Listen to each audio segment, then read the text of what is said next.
Assalamualaikum warahmatullahi wabarakatuh. Perkenalkan, nama saya Faizah Nurul Fadila dengan NIM 0554631114. Di sini saya dari UT Daerah Purwokerto. Di sini saya akan melakukan pembahasan tentang video tugas 1 algoritma pemrograman untuk membuat flowchart dan pseudoCAD. Dengan soal nomor 2, yaitu buatlah algoritma dalam bentuk flowchart dan pseudoCAD kasus berikut. Pada sebuah perusahaan dengan 3 golongan karyawan, yaitu jika golongan A sama dengan 5 juta, jika golongan B sama dengan 6.500.000, jika golongan C sama dengan 9.500.000.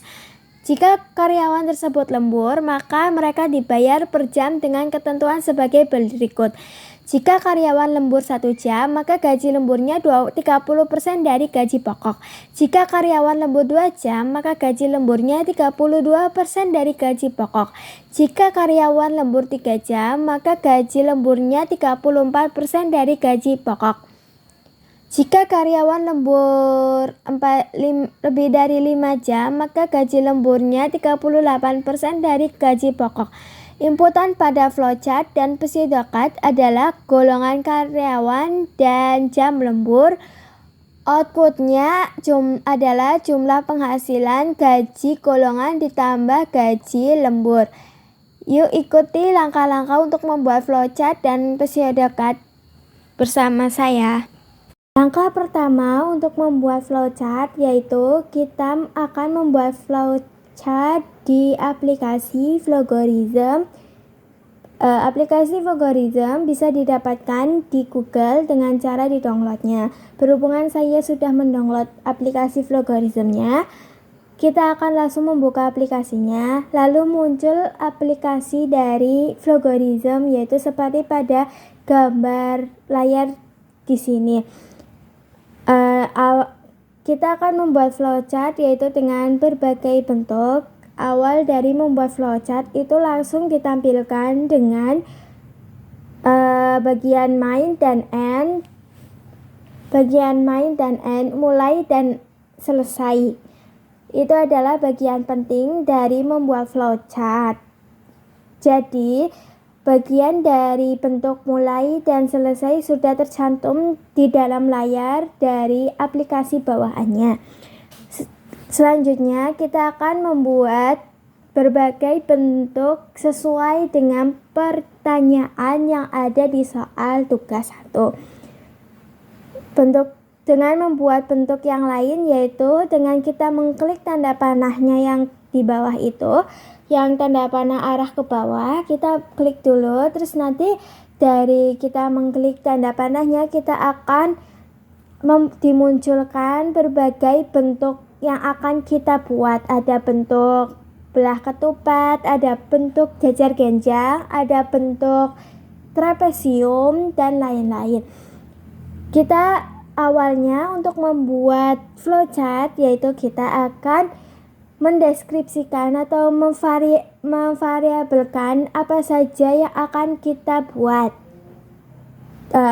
Kita akan membuat awalnya yaitu dari pertanyaan yang ada di soal tugas 1, yaitu pertama di dalam soal tugas 1 itu ada 4 pendeklarasian pernyataan yang akan dibuat di tugas 1, yaitu tentang mendeklarasikan golongan karyawan.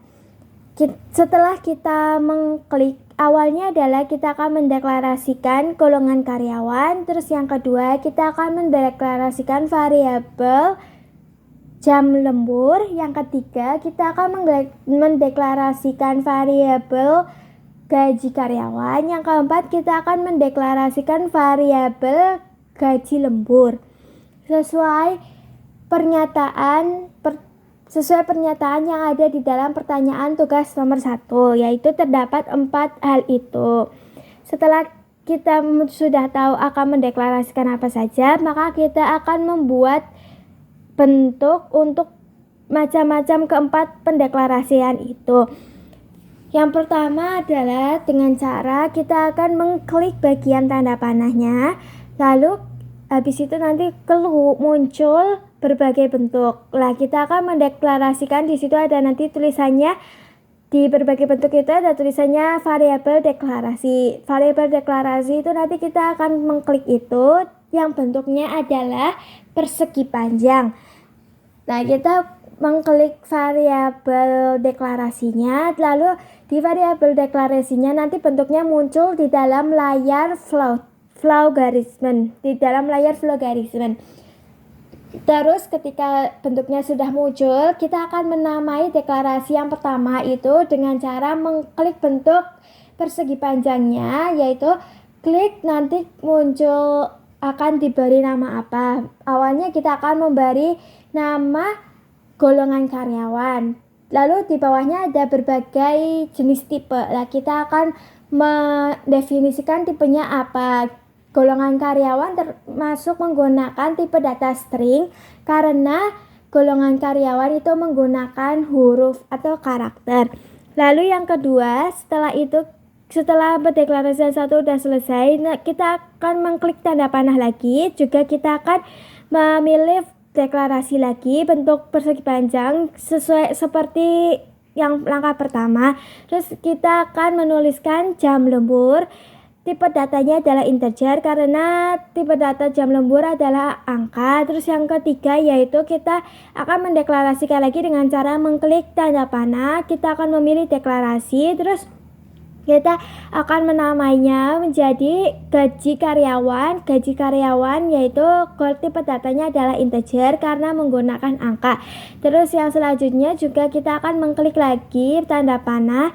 Terus kita akan memilih bentuk persegi panjang untuk mendeklarasikan variabel. Terus kita akan menamai variabelnya adalah gaji lembur dengan tipe datanya integer.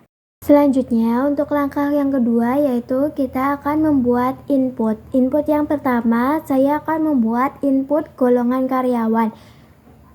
Dengan caranya adalah kita mengklik bagian panah yang paling bawah yang menuju ke N. Lalu setelah kita mengkliknya, kita akan ditampilkan yaitu berbagai bentuk. Kita akan memilih bentuk input dengan bentuk jajar genjang.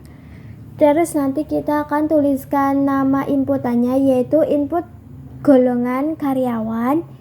Input golongan karyawan. Lalu setelah kita input golongan karyawan, kita akan membuat pengkondisian dari golongan karyawan tersebut. Pengkondisian input golongan karyawan tersebut yaitu kita akan mengklik tanda panah di bawah input golongan karyawan. Kita klik tanda panahnya, lalu akan ditampilkan berbagai bentuk. Kita akan memilih bentuk if atau pengkondisian yaitu bentuknya belah ketupat. Kita akan mengklik bentuk pengkondisian, muncullah bentuk belah ketupat. Nanti di bentuk belah ketupat itu kita akan mengklik bentuknya. Nanti kita akan memberikan nama dari bentuk belah ketupat yang pertama yaitu kita akan menamai golongan karyawan sama dengan A. Golongan karyawan A. Nanti dalam pengkondisian tersebut ada berbagai panah kanan dan kiri yaitu true dan false. Untuk panah kanan bernilai true dan panah kiri bernilai false. Jika golongan karyawan A benar, maka panah dari true. Nanti kita akan mengkliknya. Kita akan membuat nilai gaji karyawan dengan bentuknya adalah persegi. Kita akan menuliskan nama variabel gaji karyawannya yaitu 5 juta jika golongan karyawan A benar. Tetapi jika golongan karyawan A salah atau menuju ke panah yang ke kiri, kita akan melakukan pengkondisian yang kedua, yaitu dengan cara kita akan mengklik bagian panah arah false yang ke kiri. Nanti muncullah berbagai bentuk untuk membuat bentuk flowchartnya, yaitu pengkondisian yang kedua yaitu dengan memilih bentuk if belah ketupat. Nanti kita akan mengklik bagian bentuk belah ketupat yang keduanya yang di bawah yang di bawah pengkondisian A. Jadi kita akan mengklik bentuk belah ketupatnya. Nanti kita akan memberi nama belah ketupat itu dengan golongan karyawan sama dengan B. Jika golongan karyawan sama dengan B, nanti akan muncul, kalau pengkondisian akan muncul dua panah antara kanan dan kiri. Untuk panah kanan, jika golongan karyawan sama dengan B itu true atau benar, maka alirannya adalah ke arah kanan.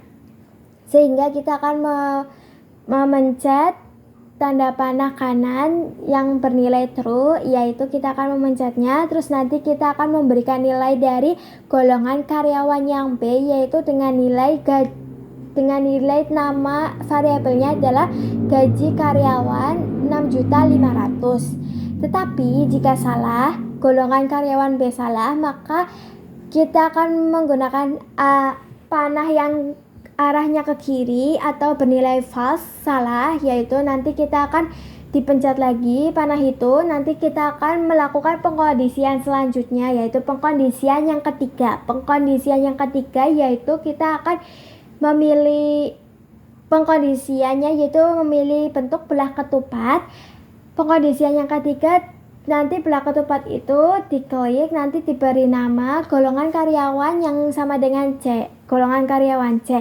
Jika golongan karyawan C benar, maka kita akan mengarahkan ke arah tanda panah yang ke kanan. Lalu kita akan memberikan nilai gaji karyawan, memberikan bentuk persegi untuk memberi nilai gaji karyawan. Gaji karyawan C adalah 9 juta. Tetapi jika golongan karyawan C salah, maka akan diarahkan ke panah sebelah kiri yang salah. Maka kalau sudah untuk pengkondisiannya di dalam pertanyaan soal algoritma itu cuma ada 3 sampai C saja, sehingga sudah habis, kita tidak bisa melakukan pengkondisian yang lain. Sehingga untuk pengkondisian C yang terakhir ini kalau salah, maka diberi nilai gaji karyawan sama dengan 0.